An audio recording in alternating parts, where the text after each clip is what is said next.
Here we are. Intake removed. Gonna start the modification process right now. Got to modify this alternator. Just went through some disassembly. Got some old parts. Our candidate here is a 2008 4.6 with 800 miles on it. Drove from another state for us to install a Roush Phase 2 kit. We're pretty excited to get all this installed. Let's do a sneak peek at the blower for you guys. Check it out. There it is. So we're gonna get rolling on the modification process and get all this tore down for the intercooler part. Get that degas bottle installed. We got to modify the cylinder head and a few other things. So I'm gonna get a video up of kind of each disassembly modification part. Pretty self-explanatory to remove the intake manifold, but as we go through the modification process, I kind of want to outline what the before and after pictures are going to look like. So, alright, here we go. Alright folks, I'm in the process of putting all the wiring back together. I had to modify the MAF connector. These two circuits here on the end, the gray and the gray with the red, are cut, and I had to pull back those wires all the way to about here and splice in a new connector.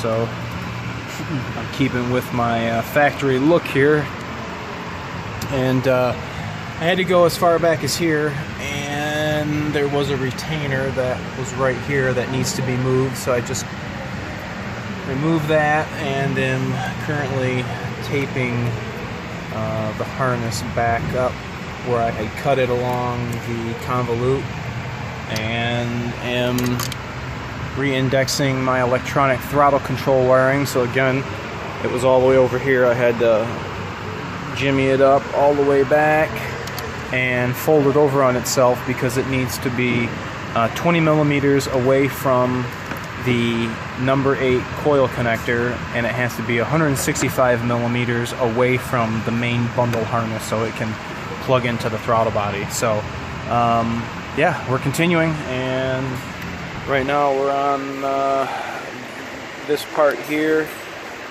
I'm just finishing up this, and then I'm going to start on the passenger side with the throttle control, the TPS sensor connector.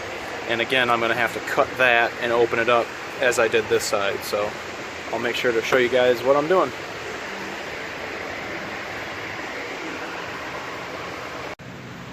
Alright, welcome back. Good morning. And I have finished the wiring modifications. As I was explaining to you about the MAF connector and those two wires, when it goes to a new IAT sensor pigtail that was given in the kit, taped everything up back to its original factory look. Our electronic throttle control cable was pigtailed right here.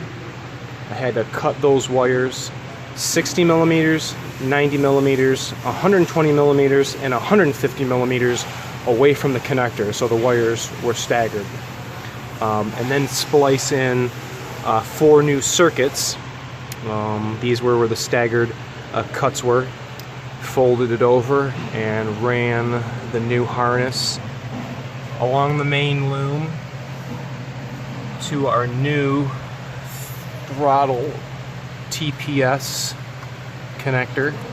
Going to be sitting right about here because our throttle body air intake is going to be right here.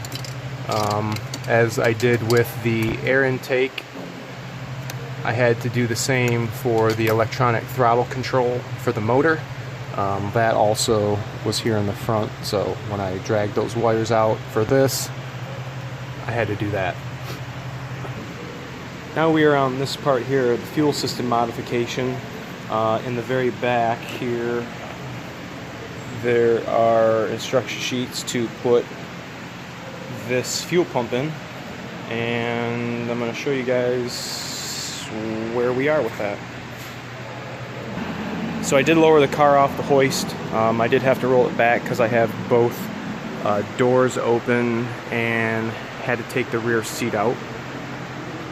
The access hole for the fuel pump is here, and I want you guys to look at the fuel, how nasty varnished this is. I'm gonna have to drain this out, but look at that. Ooh, looks like apple juice.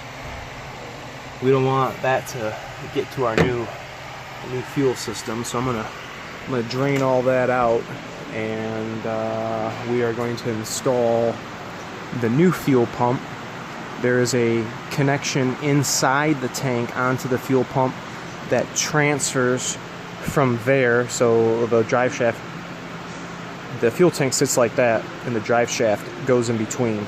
So we have to have a fuel pump, a transfer pump, to pump the fuel from this side of the tank over to this side of the tank, and this connection is what connects that transfer pump to the main fuel pump, but it's inside the tank. So when you lift that fuel pump up, take note that that little this little green tab right here is going to need to be depressed while it's in the tank to obviously remove that fuel pump. So I'm going to keep on plugging. Here we go.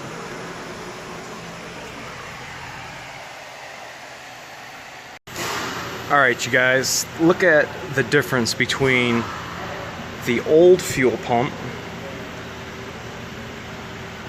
single fuel pump.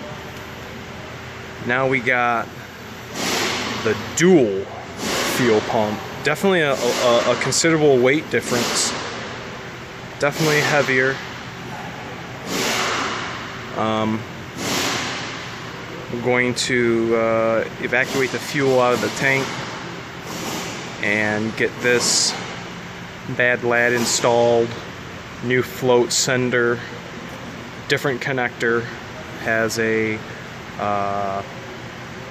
new jumper harness we're going to install that goes from this connector to this connector, and also here's that port I was telling you about that you have to disconnect while you're inside the tank. So for all you diesel guys, you should be running this. Run this in your tank, and always don't forget, number one. Back to the rear of the vehicle. This is the stock OE fuel pump driver module.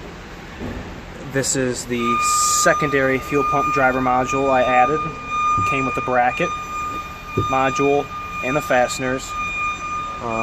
We had to lay in the harness that goes, the body connector into this jumper harness, into this harness. Both sides are grounded. It has a relay that we're just going to kind of leave right here, and the harness runs into the back of the vehicle.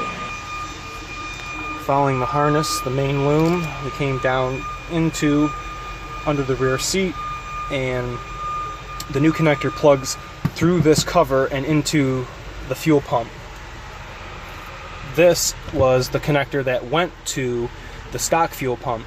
You can see I have removed two cavities in there. Those two are fuel pump power and fuel pump ground, and the other two are for the sender. I had to de-pin those two connectors. With that harness was a plain connector shell that I had to plug in our stock gauge for the fuel sender into the blank shell, which then plugged into a little lead that came off that newly installed harness, and that is going to take care of our fuel level. I've just kind of neatly oriented with tape. When the seat goes down, I might wrap these in some foam just to not create an NVH problem, but that's going to be smushed under the seat. And then lastly, we have to give power to everything. So there's one final wire that we are running along the passenger side, all the way along that main body harness. We've come through, again, following that main harness, all the way through into the trim panels. We took the sill panel off, took the fuse box covering panel off, and now currently, sorry about that, we have to make a hole in this rubber grommet so that we can fish this through, which is ultimately going to go into a fuse holder, and the other part of the fuse holder is going to hook to the stud on the battery junction box, and then ultimately supply power to our fuel component. So I'm going to keep on rolling. We've taken the fender liner, is separated into two pieces. We took this piece out, and there's the grommet that I had to poke my hole through. So I've ran it all along the main harness. You can still see it right there. We pulled this one, and this one out to kind of flop this down, and then fed it up through the hole by the washer fluid neck. And you can see where we came up through the main harness. We're gonna attach these wires to the other harnesses up here, and then it's gonna go ultimately to the fuse block. So, final step in fuel pump modifications for Phase 2 4.6 Mustang. All right, on to the next step. All right, so after running the wire up through the hole where that comes from, I wanted to illustrate to you guys what I did. Tape the main harness, I'm sorry, not the main harness, tape that power wire to the main harness. I'll show you the box. So the one leg went right to that stud. And what I wound up doing was, this has a little fuse holder. Well, not a fuse holder. This is an actual, like a Delphi connector, but we're using it as a fuse holder. And just took the bolt out of this relay box and used that to fasten the lid to this. So I mean, not from the factory like that, but I mean, that looks like it should be there. Ran the wire under the box, totally loose. You can see it moving over on the left side of the box, so we're not going to have a chafe power to ground. And I wanted the harness to not be in the way. Without putting it under the box, it went over here. I just didn't like the way the harness was bent in there. I think this was a way better routing fashion for this. So, all right, to the next step. All right, guys, we have mounted the intercooler radiator, low coolant temperature radiator. Got a hose still waiting to be connected. You come around this side, we've got the coolant pump mounted and our hose mounted to our new degas bottle, which we mounted to the fan shroud. We added the wiring coming from the battery junction block. We had to add another fuse holder that came in the kit. And right now we are going to be installing the lower intake manifold on as we speak. Come on. Yeah.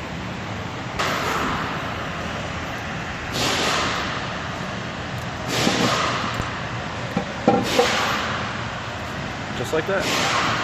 Totally badass. Got the lower intake manifold bolted down. Just put the supercharger on and hooked up the bubbler hose that comes from the lower intake manifold. So just slowly skirting through all the directions. Man, that is just one mean looking piece of machinery. Look at that. Man. 4.6 liter. Continued. All right. Check it out. Finished product. Everything is done, filled up, checked for leaks, installed some new fuel, and we're gonna start it up. Man, check that out. Got about 500 horse now. Phase 2 for a 4.6 liter.